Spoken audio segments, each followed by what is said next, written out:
Alright, good morning everyone. Motolong Riders is here. Alright, for today's update guys, for today's video guys. Ito yung unang issue ni Plus natin guys, right? Tingnan mo man, nakakwarta na ako. Malakas yung takbo, 31 lang. And pangalawang issue guys, yung udo ko dapat 1,000 plus na to guys, tapos nawala yung 500, bumaba siya ng 600. Kahit anong birit ko, takbo niya 30 lang. Nakakinta ka na at 30 plus pa rin. 30 to 40 lang yung takbo. 60 ka na, 40 pa rin. Ano kayang nangyari dito? Dapat itong odometer ko 1,000 plus na to, kasi nung first chance oil ko 600 plus. Tapos nilong ride ko pa ito. Yung takbo niya guys sa odometer hanggang 40 plus lang, kahit parang nasa 120 na. Try natin ibirit dito.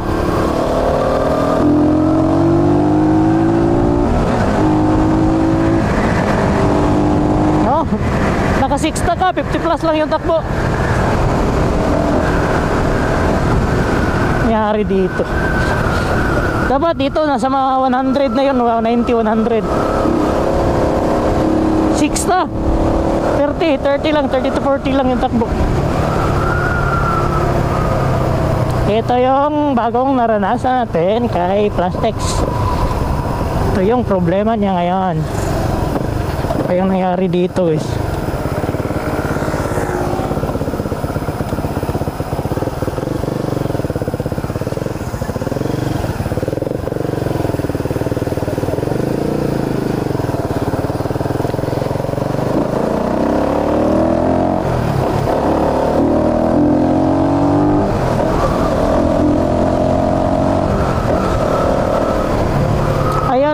Umakyat yung speedometer niya guys, kahit anong birit mo pa.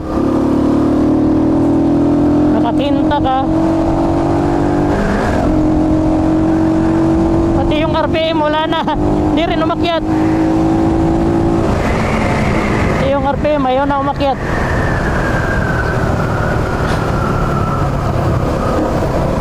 Nice one. Top speed 50. Sira lahat. Odometer nag-reduce, RPM ayaw na umakyat. Yung GPH na guys, analog, ayaw na ding umakyat. So naka 60 ka pero yung takbo mo 30 lang, 30-40. Run lakas na.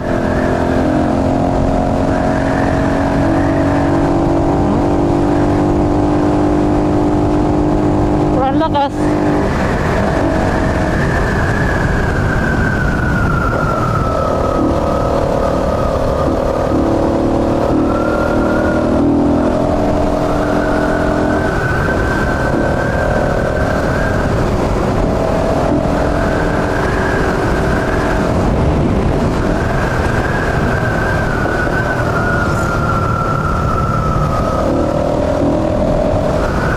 Anong birit mo, 40 lang yung takbo, kahit banking ka pa.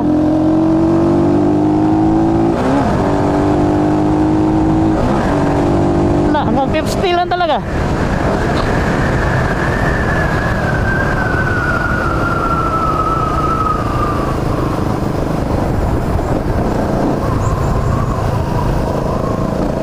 Pero napansin ko siya kanina guys, nung pinaandar ko siya, tagal umandar.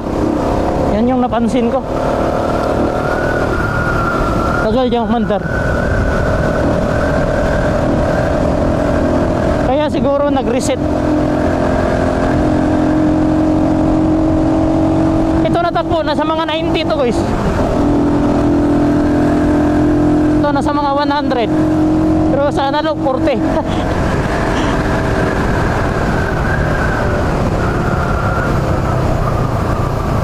Wala na, finish na. First issue. Mag 3 months old siya. Ngayong ano, February ano to dumating sa kasa eh, para February 9.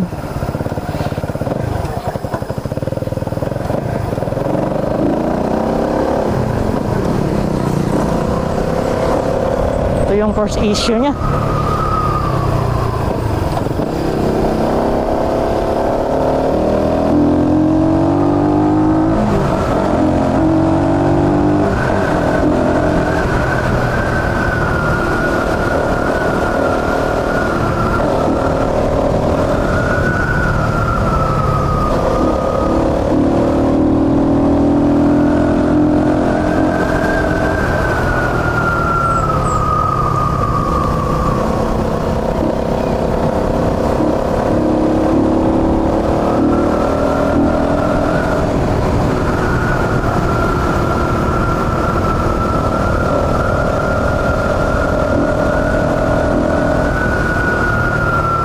So mamaya i-chat natin si manager, guys. Chat natin. Manager, ano na to? Kahit naka 6 taka 40 lang yung ano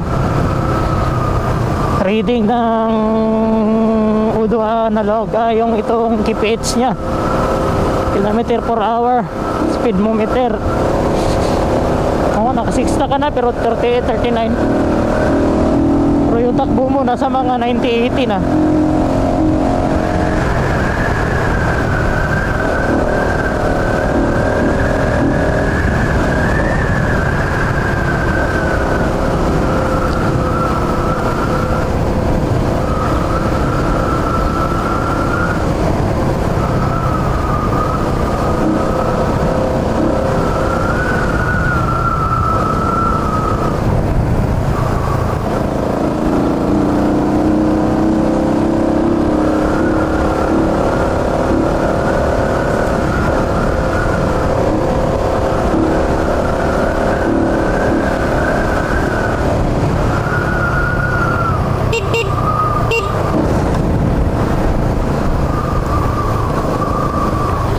Oh my goodness. Alright, finish na. First issue.